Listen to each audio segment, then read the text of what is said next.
దాదాపు 85 ఏళ్ళ ఆవిడ, వాళ్ళ ఆయన 90 ఏళ్ళ మనిషి, వాళ్ళిద్దరే ఉంటారు ఇంట్లో. ఆవిడ ఎందుకో నిద్రపోయే ముందు ఒకసారి తొంగి చూస్తే వాళ్ళ ఇంటి బయట అవుట్ హౌస్ లో లైట్ వెలుగుతోంది. అదేంటి కింద నువ్వు లైట్ ఆఫ్ చేయలేదా, వెళ్ళి ఆఫ్ చేసి రాపో అని.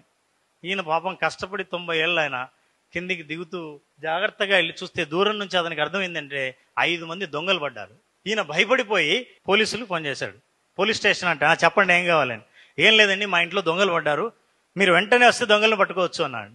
పోలీసులు ఏమన్నారంటే, సారీ మనకి ఇప్పుడు అంత ఫోర్స్ లేదు, ఎవరైనా వస్తే వాళ్ళ కాంటాక్ట్ అయితే మీ ఇంటికి పంపించమని చెబుతాము, నో ప్రాబ్లం, వచ్చేంత వరకు మేమేం చేయలేమన్నాడు. సరే 10-15 నిమిషాలు చూశాడు, వాళ్ళు ఇంకా పగలు కొడుతూనే ఉన్నారు. మళ్ళీ ఫోన్ చేశాడంట, ఏమండి పోలీసులు వచ్చారా అని. ఇంకా రాలేదండి అంటే, ఓ పని చేయండి, ఏం అక్కర్లేదు ఇంకా రావద్దని చెప్పండి, ఎందుకంటే నాకే చిరాకేసి పిస్టల్ తీసి 5 మందిని చంపేసిన అన్నాడు. ఏంటి 5 మంది చంపేసావా, బుద్ధి ఉందా లేదా నీకన్నా?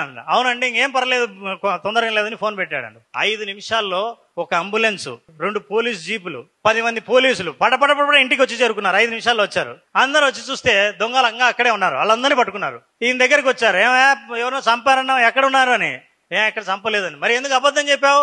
అవును, మీరు చెప్పలే అబద్ధం, ఎవ్వరు లేరన్నారు, 5 నిమిషాలు ఎట్లా వచ్చారు మీరందరూ అని.